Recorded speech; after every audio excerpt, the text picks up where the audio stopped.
আসসালামু আলাইকুম রহমতুল্লাহ। এই হিসাবে আমি যদি মুখ ফসকে বলেও ফেলি রাসূলুল্লাহ বা নবী মানে সাংবাদিক, আমি তো সরি বলেছি, আমি তো মাপ চেয়েছি, এমনকি রাতে তাহাজ্জুদ পড়েও আমি মাপ চেয়েছি। আমি আশা করছি আমার আল্লাহ আমাকে মাফ করে দেবে। আমির হামজা সাহেব স্বীকার করছেন মুখ ফসকে নবীকে তিনি সাংবাদিক বলে ফেলেছেন, এজন্য তিনি ক্ষমা চাইছেন। তাহাজ্জুদ পড়েও তিনি ক্ষমা চাইছেন। এই কথাটা প্রমাণ করে তার গবেষণাগুলো ভুল, ওলামায়ে দেওবন্দের কথাটাই সত্য। তাছাড়া ছোট্ট একটা শব্দ তুই এবং আপনি, দুটার অর্থই অভিধানে সেম, কিন্তু কেউ যদি তার বাবাকে তুই বলে সম্বোধন করে সবাই তাকে বেয়াদব বলবে, আর এটা অবশ্যই বেয়াদবি। আপনি শব্দে বলতে হয়, কারণ আপনি এবং তুই দুইটা শব্দই সাহিত্যে ব্যবহার হলেও, দুইটার আবিধানিক অর্থ একই হলেও এটার ব্যবহার ক্ষেত্র ভিন্ন। তুই ছোটদের জন্য ব্যবহার হয়, আপনি বড়দের জন্য ব্যবহার হয়। ঠিক একইভাবে সাংবাদিক শব্দের জন্য আলাদা শব্দ আছে, একই মনে হলেও বিস্তর ফারাক আছে। একটা হচ্ছে যে আল্লাহর কাছ থেকে কোনো কিছু গ্রহণ করা, তথ্য গ্রহণ করা, বান্দার কাছে দেয়া, যে তথ্যের মধ্যে কখনো পরিবর্তন আসে না। যালিকাল কিতাব লা রাইবা ফিহি লা শাক্কা ফিহি, যে তথ্যের মধ্যে কোনো সন্দেহ থাকে না, কোনো পরিবর্তন থাকে না। রাসূল সাল্লাল্লাহু আলাইহি সাল্লাম সেই তথ্যগুলো নিয়ে আসেন, এবং তিনি নবী এই অর্থে নয় যে যাত্রার কাছ থেকে যা তা তিনি সংগ্রহ করে প্রচার করেন। তিনি নবী এই অর্থে যে মহান রব্বুল আলামিন থেকে তিনি তার বাণী গ্রহণ করেন এবং উম্মতকে তিনি প্রচার করেন। আর সাংবাদিক তথ্য প্রচারকারী বা গ্রহণকারী এই অর্থে তারা যাত্রার কাছ থেকে সংবাদ সংগ্রহ করে এবং যেখানে সেখানে প্রচার করে।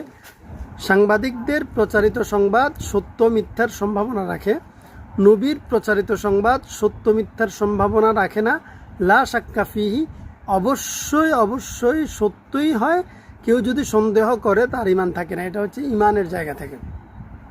তো এই জন্য আরবি সাহিত্যেও সাংবাদিকের জন্য আলাদা শব্দ ব্যবহার হয়েছে, সাংবাদিকতার আলাদা পরিভাষা আছে, অভিধানীয় অর্থ ব্যবহার বিধি ভিন্ন আছে, এবং নবীর ক্ষেত্রেও নাবাউন শব্দেরও ভিন্ন অর্থ আছে এবং ব্যবহারিক অর্থাৎ শরঈ অর্থ আছে। তো এই জন্য আমাদের প্রত্যেকে উচিত কার শানে কথা বলছি এটা খুব বুঝে কথা বলা।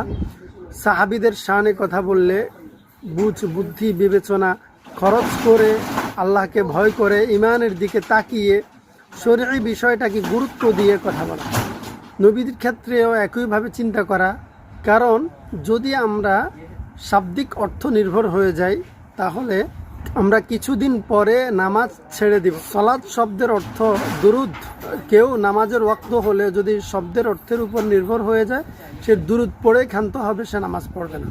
রোজা শব্দের অর্থ বিরত থাকা, তাহলে সে আর রমজানে যে রোজার বা সিয়াম বা সওমের যে একটা ব্যবহারিক অর্থ আছে, নির্দিষ্ট অর্থ আছে, উদ্দেশ্য পারিভাষিক বা শরীর অর্থ আছে, সেটা থেকে বের হয়ে শুধুমাত্র কিছু সময় খানা বা পানাহার থেকে বিরত থাকাকে অথবা অন্য কোনো কাজ থেকে বিরত থাকাকে সম হিসাবে ব্যবহার করবে, রোজা থেকে বঞ্চিত হয়ে যাবে, রোজা ছেড়ে দিবে।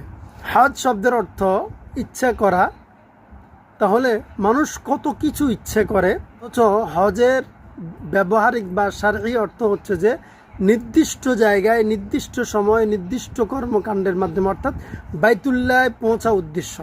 সেখানে কিছু ফরজ আছে, কিছু ওয়াজিবাত আছে, নির্দিষ্ট কিছু কর্মকাণ্ড আছে, এই সব কিছু করাকে শারঈভাবে হজ বলে। কিন্তু আবিধানিকভাবে হজ শব্দের অর্থ ইচ্ছে করা, সংকল্প করা। তাহলে এই যে বিষয়গুলো যদি আমরা শাব্দিক অর্থ নিতে শুরু করি ধর্মীয় জায়গায়, তাহলে আমরা একসময় ধর্ম থেকে বঞ্চিত হয়ে যাব, বিচ্যুত হয়ে যাব। এই জন্য খুবই সচেতনতার সাথে, খুবই সতর্কতার সাথে ধর্মীয় বিষয়গুলো আমরা আওড়াবো ইনশাআল্লাহ তাআলা। তাহলে আর আমরা ধর্ম থেকে বিচ্যুত হওয়ার কোনো সম্ভাবনা থাকবে না। এবং প্রত্যেক জায়গায় আবিধানিক অর্থ এবং পারিভাষিক অর্থে ভিন্নতা থাকে, আবেদনের ভিন্নতা থাকে, উদ্দেশ্যের ভিন্নতা থাকে। এই জন্য উলামায়ে কেরামের উচিত সে যে দলে করুক, যে অঙ্গনে অবস্থান করুক, যে মতবাদে বিশ্বাস করুক না কেন, ধর্মীয় জায়গায় সে সচেতন হওয়া তাহলে অন্তত তার অনুসারীদের ইমান বাঁচবে ইনশাআল্লাহ তাআলা। এই জন্য আমির হামজা সাহেবকে এবং তার অনুসারীদেরকে আমি দুইটা কথা বলবো। আমির হামজা সাহেব যেন শব্দ চয়নে, কথা বলাতে, ব্যাখ্যা করাতে শরীয়তকে প্রাধান্য দেয়, নিজের বিবেক বিবেচনা, বুঝ বুদ্ধি এবং নিজের তথ্য জ্ঞানকে যেন প্রাধান্য না দেয়, শরীয়তকে যেন প্রাধান্য দেয়, কোরআন সুন্নাহকে যেন প্রাধান্য দেয়। তার অনুসারীদেরকে বলবো তারা যেন আমির হামজাকে পছন্দ করে, এই জন্যেই তার সব ভুলের পক্ষে সাফাই গাইতে শুরু না করে, ভুলকে ইস্টাবলিশ করার পায় তারা না করে, তাহলে তারাও বেঈমান হয়ে মারা যাওয়ার ভয় আছে। দোয়া করি আল্লাহ আমাদের প্রত্যেককে ইমানের উপর রাখুন। দলীয় গোঁড়ামি, দলান্ধতা, ব্যক্তি পূজা, এসব কিছুর ঊর্ধ্বে আমরা যেন শরীয়তকে, রাসূলুল্লাহ সাল্লাল্লাহু আলাইহি ওয়াসাল্লামের পবিত্র সাহাবীদেরকে এবং রাসূলুল্লাহ সাল্লাল্লাহু আলাইহি ওয়াসাল্লামকে প্রাধান্য দিয়ে নিজের ইমান আমলকে শুদ্ধ করতে পারি। আল্লাহ সেই তৌফিক দান করুন। আসসালামু আলাইকুম ওয়া রাহমাতুল্লাহ।